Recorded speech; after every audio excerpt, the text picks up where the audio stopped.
gizmos and the gadgets and all of the cool stuff, but it's not translating into that. I guess that's what we want. You don't go on madcap adventures with Siri. You know, it just never happens. So what genuinely have we not had then? What about kind of, I suppose, flying cars? Are there any flying cars out there? Well, in Dubai they're going to be introducing that flying taxi, right? Which is going to be, which is basically a taxi with a load of propellers. I think it has 18 propellers on there, so that there's redundancy. So even if one fails, the taxi will still continue to hover.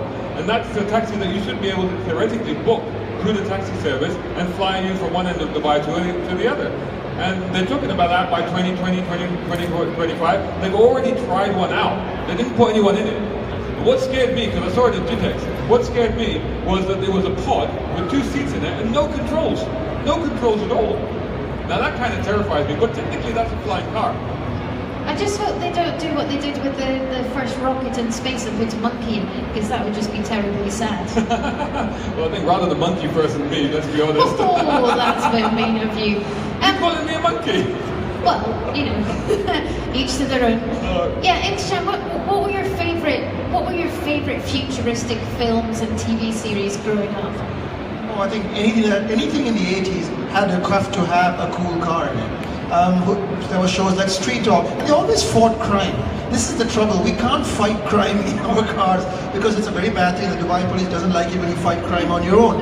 That's why there's no Batman. That's why there's no real life superheroes, because in the real life, when you run into a situation, you quickly find you're not equipped to handle it. And having a car with guns and whistles on it is great, but what if you hit like a school bus when you're trying to fight crime? It's not a good idea. But on the other hand, there are movies about fighting crime which actually have influenced us. How many people have seen Minority Report? At least 2 people have seen Minority Report. And that was a movie that featured the Lexus car, which actually didn't have controls in it. They actually had a fight in a futuristic car factory. That movie, although people don't realize it, has influenced everything around us. Because the interface they created in that movie that Tom Cruise used was with his hands.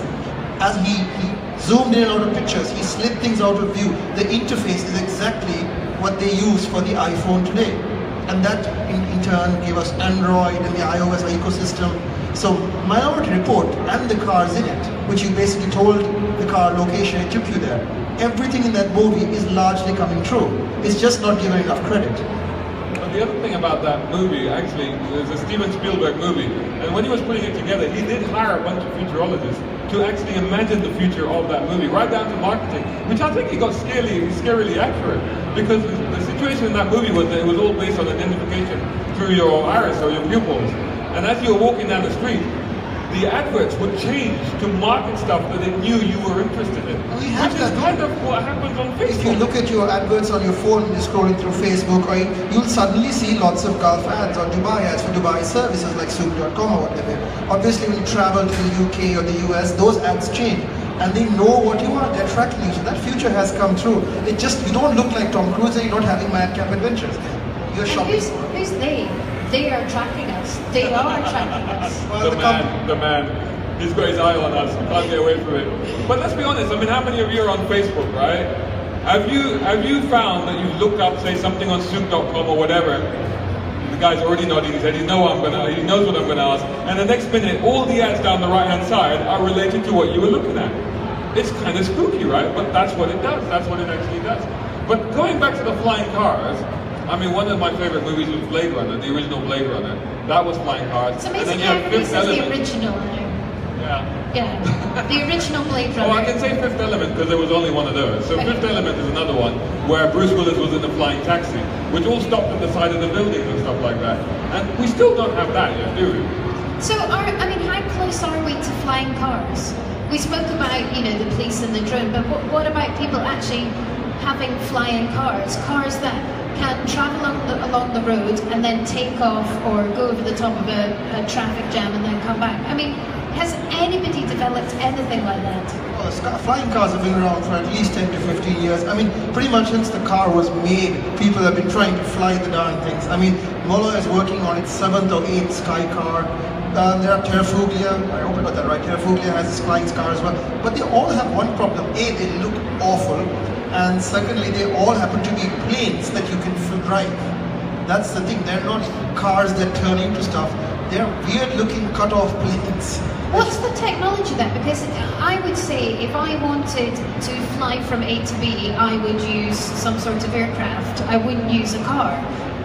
All the films, the cool TV series and films that we saw, and very much cartoons as well, they're all flying machines that didn't use propellers or jet engines. It was something else, wasn't it?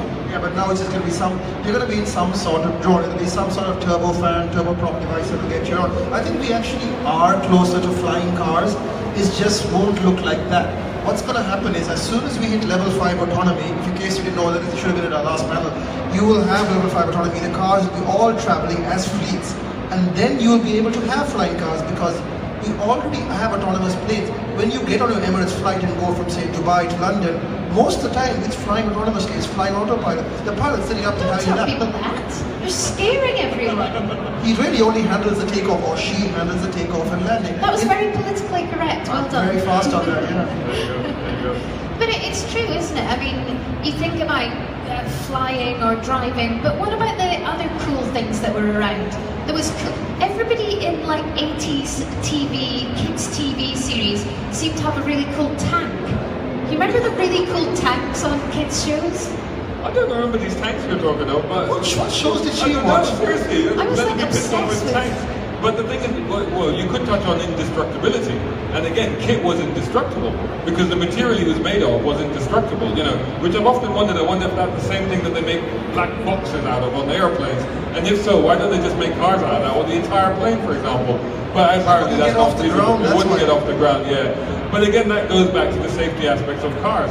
One of the things that we say, a lot of people come up to us and they say, well, these modern cars, as soon as you have an accident, it's a write-off. There's so much that needs to be repaired, and therefore these cars are rubbish. But they're not rubbish, because actually they're doing exactly what they're supposed to be doing, which is absorbing the energy of the impact and therefore keeping the passenger cell safe and intact. So we have this kind of technology, but it keeps going back to the fact that it's not that cool stuff that we saw in the movies. We're not getting that sort of thing. That's the problem. So what about the titanium car, the Volcano? That's not going to take off, is it? That's going to be really heavy, isn't it? That's not going to take off, but if you were in an accident in that vehicle, it's very unlikely to change shape, because it took them long enough to get it to stay in the shape that it is now. It also looks very cool. In fact, look at the colour of the Back to the Future car, and look at the colour of the Volcano. They are similar cars. Now this was, as Imtisham will tell you, because he is actually the owner of one, but when you look at it, it was already in production. A lot of other things that we saw in magazines or cartoons or television, whatever it was, had really futuristic designs. Yesterday, in fact, I think you were given some magazines, and on the front of it, it said the future of the automotive industry. And all those vehicles were very brightly coloured, with lots of different colours on each one, and very, very sharp lines. Why have we not seen that? I think one of the things we thought in the 60s and 70s, we thought that in order to be aerodynamic, we would need wedge shapes and very sharp, very sleek forms. But actually what we found is that aerodynamics works in a way where you don't necessarily need to do that. An SUV, teardrop shaped, isn't it? Yeah, an SUV, which looks like a high-sided blunt vehicle, can actually be really aerodynamic. You can get the aerodynamics down to 0.30, 0.31 CD, which is actually very low. In the 70s and 80s, you need to be a Ferrari in order to get that. So as we've developed again in the use of materials, in the use of wind tunnels, in the use of computer simulations to understand how we design and construct cars, we've actually brought those things down and actually improved the structure, the way the car slipstreams through the air, making them not only quicker, but actually making them more fuel efficient. Because don't forget that the more resistance you have when you're driving a car, the more fuel you're actually using. So a top tip, if you're trying to save fuel, you don't put the windows down, because if you put the windows down, you create more drag, and therefore you're using more fuel to get through. So that's one aspect of that. I want to touch again on this aspect of flying, because we've talked about, as Imtishan correctly said, there's lots of flying vehicles that actually basically employ the wings of an airplane, essentially, to take off. Then you need a runway. Or you have like the flying taxi, which employs propellers. But we just had on the news that guy that was literally flying around, because he had all these little jets on him, and he was just flying around, and he was doing some kind of a record, I think he achieved. Why can't we have those jets now on these cars? Well, that's what this is, isn't it? It was that the wheels turned under and it was like propulsion jet. But the problem with that is like we see with the, you can go and do the extreme beach sports where you've got the hoverboard in the water. But the difficulty is the balance. How do you get the balance absolutely right when the weight distribution moves within the car? Well, again, computers, right? Because I shared a video recently on my Facebook which shows a robot. Now, we've all seen pictures, videos of robots that fall over. Have you seen that? They've got all these robots that now can walk, and you push them and they just fall over. The latest one they've now released, and I'm not kidding, and I know you do this as well, I couldn't do it, but most humans can't do it. The robot was standing there, literally did a backflip, and landed on its feet without falling over. Better than you, I have to admit. I can't walk off this thing without falling over. You put me into a truck yesterday. I think there is a gulf between our imagination and what actually happens now. The thing is, that is an artist's idea of what a flying car would look like in the future. This is the problem. There is a massive gap. So, for example, take something, again, I like to refer to media and pop culture because that's what people can relate to.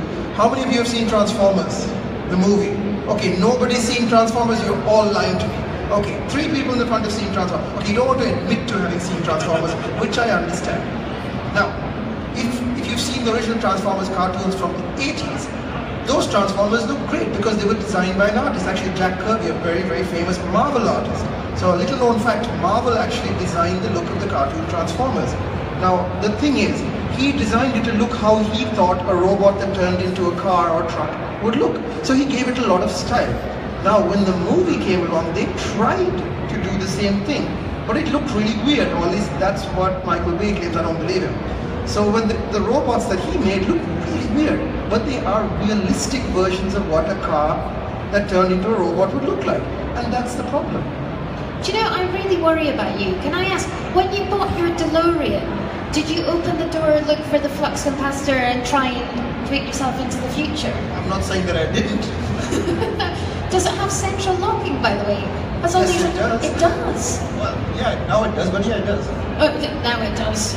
But when they designed it back in the day, they had to go into the future to decide to put that in there. There's actually a lot of modern stuff on that car, but it doesn't have a flux capacitor. And that doesn't really bother me. The point is it inspires... It does bother you. You're wearing a flux capacitor t-shirt. I think the point is it inspires people and makes them happy. The trouble with autonomous vehicles, the trouble with the visions of the future we've been presented now, and there are a lot of them at the show, but they are there to show people the way, but they don't necessarily inspire people. The cell phones, for example, we don't really think about the ones of the past, because as soon as we get them, we discard them, whereas cars are art. I don't think cars are art. Well, I think maybe you touched on a point there. Maybe the problem is, and again, maybe we're killing the premise of our own subject here, but it's not the actual objects, it's not the phones and stuff that inspire people, but this pop culture, these movies and all the stuff that we've grown up with has inspired scientists, engineers and innovators to create technology which is now maybe not as obvious as what that is, but still works. Because like I said, we have flying cars, we have not force fields, but we have better crash safety. We have self-balancing things. Don't forget, a Segway is a self-balancing thing, right? So we have a lot of these things that actually do exist, but they're maybe not as dramatic as what we imagined that they would be. And one of the other big problems is that when we do get them, they don't always feel as cool as we think. I'm going to give you an example. So I'm carrying an Apple Watch, which is hugely smashed up. And the only reason I do not give a darn about watches, I don't care about them. Sorry to show part people who I came third in the rally, but I don't actually care about watches. But I bought this watch, the first watch I bought in 15 years, because I want to fulfill a childhood dream. I want to make a call from my phone. I can do that, I can make a call. The only trouble is when I made that call, I felt like an idiot. I looked like an idiot and I felt like an idiot. But, you know, scratch that off the list. Do I make calls still? No, I don't. Which is funny because I use mine all the time. It's great. The only downfall it might have something futuristic like a watch on your wrist is when you're traveling along in your car and we've got all these safety systems that stop everything coming through to your phone. It doesn't stop it going to your watch, so you're driving along and then suddenly you hear something and you go, oh, and then you're on like 3 lanes across the highway and it's not a very good safety point. But I don't feel silly at all. Have you done that? Have you made a phone call through your watch? Yeah, absolutely. When I go, as you know, I do a lot of trampolining. When if I'm supposed to be in a meeting or I'm supposed to be sitting at my desk working and I'm in the trampoline park, I don't need to take my phone onto the trampoline. I wear my watch, and as soon as somebody phones me, I literally do a backflip, stop, I'm like, hello, hello, yes, oh, I'm really sorry, I'm just busy just now. Yeah, I do it all the time. And the other thing I use is the automation service. So I tend not to do text messages in terms of typing. I just use the dictation and I speak into my wrist. Okay, it's a bit stupid, especially as the watch, by the way, is designed that you don't have to do this to speak into it. It will pick up if your hand is by your side. But how stupid would you look walking along having a conversation like this and not actually doing this? So, well, I don't know. I guess the question is, which is more stupider? You know, walking along like this, talking to yourself, because people do that, because often now you've got these AirPods, right, which you can't actually see because you can't see the cable. So I see people walking around talking to themselves, and oh, he's got an AirPod in. Or would you be doing this, talking along? But then it's like, you know, Michael Knight used to do that, right? He used to talk to Kit. And he wasn't even talking to a real person. And he looks really cool, so really what you need to do is you need to look like David Hasselhoff, and then you won't care and you look cool anyway. You dress all in black, basically. Yeah, and fight crime. And fight crime. But there are, I mean, I don't think the millennials have as much of a problem. Think about how long it took us to feel comfortable speaking into our phones or doing selfies. I mean, you know, this gentleman here, I think he's not recording us. I think he's actually having a selfie moment. But he doesn't mind, because he's of a younger generation. And we're the ones that are disappointed that the future didn't end up like this. Yeah. Whereas maybe the millennials are looking at it going, oh, that's so cute. Look what our parents thought was going to happen in 2020. That's a very good point. I think maybe you've touched on, again, another way of killing our own argument here, is that the future is here. They've just accepted it. They're just getting on with it. Whereas we're still sitting there reminiscing about how we thought it was going to be. But in fact, it actually is here. You know, we are living in that future. I mean, computers now are incredible. The amount of computing technology that you needed to put a man in the moon, you've now got that in your car. On his wrist. Yeah. Yeah, absolutely. And that's a lot. I mean, that's a lot of intelligence on your wrist. It's more than is in your brain. Not between my ears. I think the problem again is that the way people consume technology, we are unfortunately the past, because when we think of technology, we think of ourselves as, again, the heroes of our own story. So when you call up your phone, like in Night Rider, there's a team of people giving you information. But actually now people just use it to connect it. They accept technology, it's mundane to them. So when there is a flying car, by the time it comes down, people are like, oh yeah, I'm taking the flying car to work today. It won't be a flying car, it's like I'm taking the car. So we're no longer amazed by anything. But then the question arises is that, well, what's the future that we now can imagine then? I mean, if that future's here now, where are we going next? Some of the future, I think, is still to come, because you look at the Starship Enterprise, for instance. I mean, you know, the Starship Enterprise has been around for, how long has Star Trek been around? 1966. 1966. Way too fast there, way too fast. Yeah, definitely. But what does that mean to us? Well, it means that we're still waiting to see that. I very much doubt we will see the Enterprise anytime within our lifetime. Oh, I don't know. Do you think? Can you imagine? No, I don't think, I just wish. That's all. Okay. Let's be honest. The Enterprise was a flying space bus filled with 500 people on a 5-year mission. Would you like to be on 5 years with lots of people who you may not like? Funnily enough, I had the opportunity to go and see the USS Enterprise, which is obviously a US naval ship. It is pretty much the same. It's thousands of people. I mean, there are thousands of people on one ship. Why, you're right. I would never join the Navy, because the idea of like sharing the same bed with somebody that you don't know, because not at the same time they sleep. They have shifts on beds because there's so few beds on a ship, but literally thousands of people, they don't even know. It's a floating city, isn't it? It's a floating city, that's exactly what it is. And there we go, floating cities. Yeah, Where's our floating cities? Floating cities is one thing, but again, bringing it back to the motor show, so taking it, sorry. we've gone to outer space now, we've gone on our 5-year missions, but returning back to Earth for a minute, you know, we're talking about science fiction, and I hope you guys have had a chance to look around the show. We've got a 5,000 brake horsepower car, which is potentially not a real thing, but futuristic, in that hole over there. We've got the Blade Glider on the Nissan stand, which is which is a very futuristic looking thing. And like I said, we've got a hover bike on the police stand. So again, a lot of that future is actually right here at the motor show. It's just how usable is it, how practical is it, and whether it's a realistic everyday thing or not. But it's incredible how quickly we are developing and going towards our goal. There is something here that I would suggest we could have looked at on a poster back in the 80s and thought, that looks a reasonable idea of what's happening in 2017, and it's the two vehicles that have been in front of us for 5 days. These look very, very futuristic machines. I'm not entirely sure what I'd use them for. Probably quite good, you know, not great to find a car parking space when you're going shopping, but certainly great to get everybody out of the way on your way to the shops.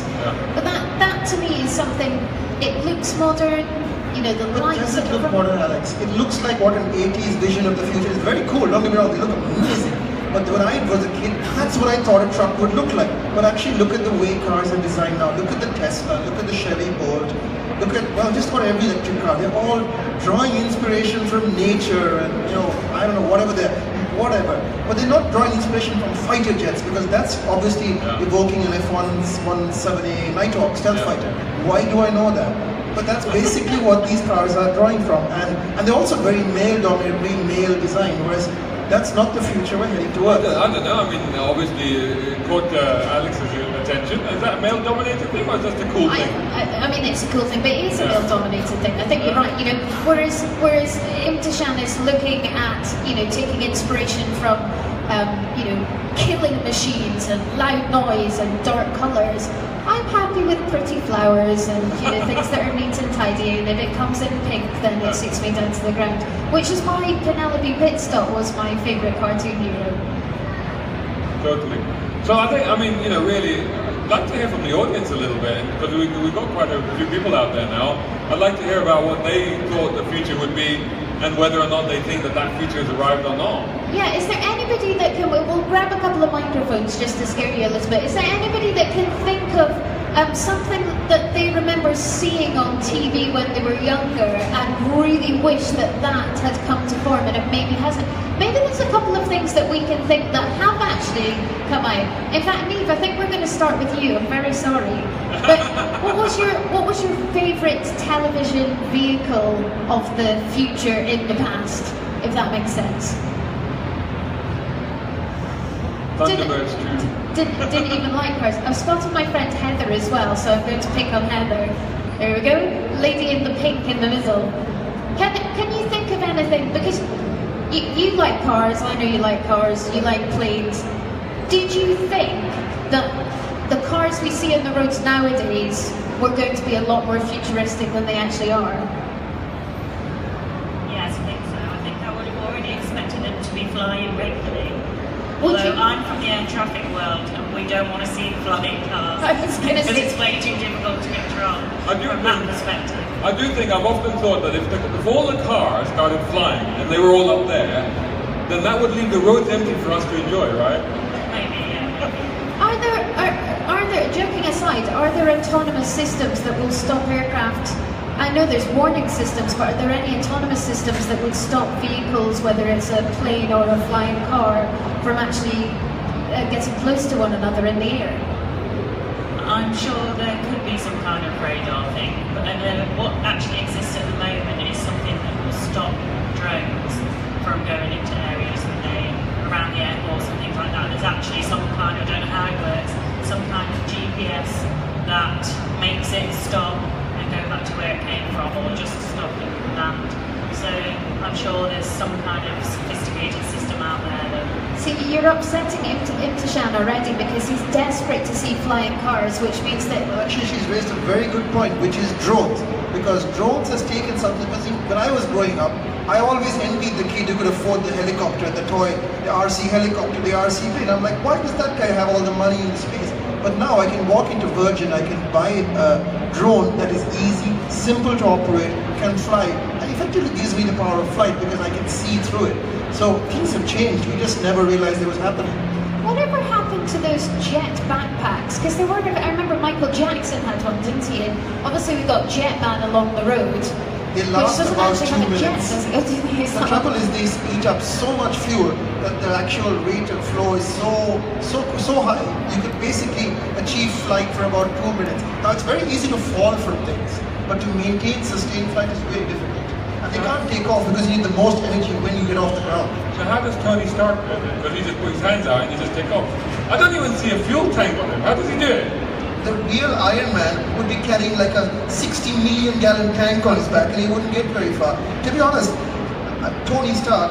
Robert Downey Jr. is so lazy now. He doesn't even wear a suit anymore in these movies.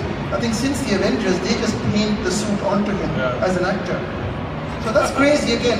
Iron Man in all the Avengers movies, or every movie since the first Avengers movie, he's no longer a suit. It is a special effect, which is incredible.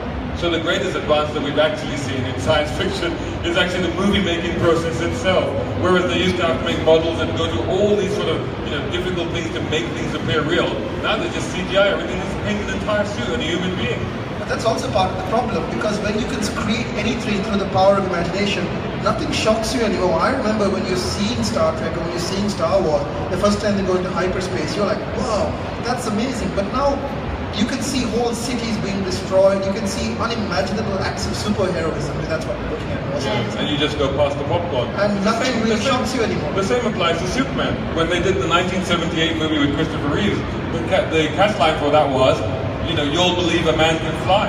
And the first time you saw it, you're like, oh, Christopher Reeves is really flying, But now it's like, every superhero movie they're flying. How many of the Avengers fly? And it's not like they get up in the air and they go, oh, good Lord, I'm flying, this is amazing. They don't do that. They're just like, oh, okay, I'm flying now. It's just a given, isn't it, that everybody, if you're a superhero, you've got to be able to fly these days. Doctor Strange is more excited about being able to do the weird martial arts than the fact that he can fly. That people themselves are not excited about flying.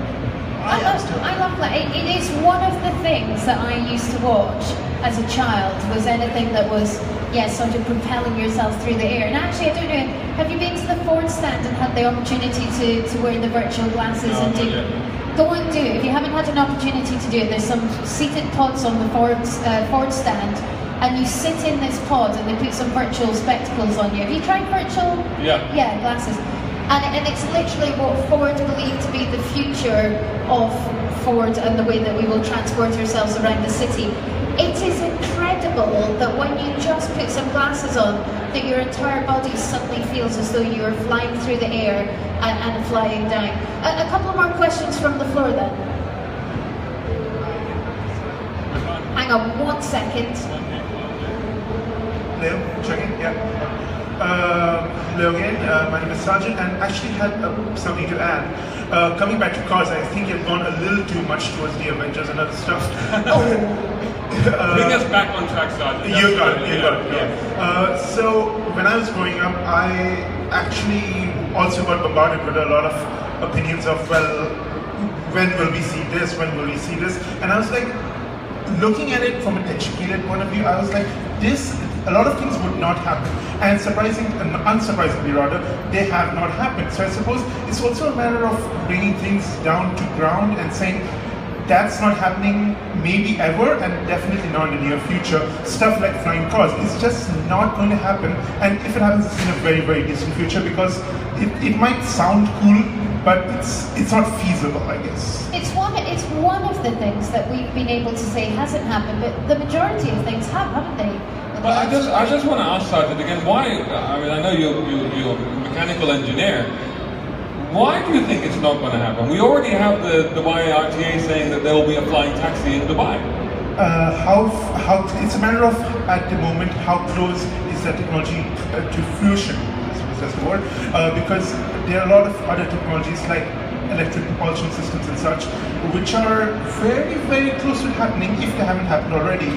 These other technologies, let's talk specifically about flying cars, they're much far away, whereas the other technologies are almost there. So yes, they can happen, but definitely not in the near future. It's just a matter of how close or far they're to the finish line. That's what I'd say, yeah. Actually, I completely disagree with you, Sajid, because I think at the end of the day, you need to have an inspiration. The problem right now is that our shows, our TV, and our media are all looking back. Everything this year, for example, Stranger Things is a big nostalgia trip. Nothing is looking forward. So when you have stuff like, you're saying to me, it didn't happen.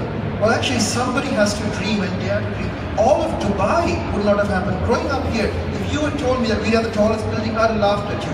If you had told me that we had a canal that has effectively turned Dubai into an island, I would have laughed at you. But again, this was the vision of our leaders that these things have happened. And I'm sure people told them that it couldn't be done. But we just said, no, it's got to happen. Aren't you one of those people who is constantly looking in the past?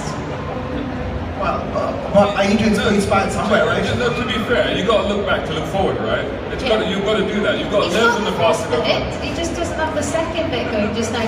So before our next discussion, which I believe is at 6 o'clock, I want you to think about 3 things you're going to invent in the automotive world before 2020. You're giving me homework. I'm giving you homework. Ladies and gentlemen, if we don't have any further questions, we'll wrap it up for now. But listen, thank you so much for joining us. Don't forget, Ignition Live is here all the way through until 9 o'clock this evening.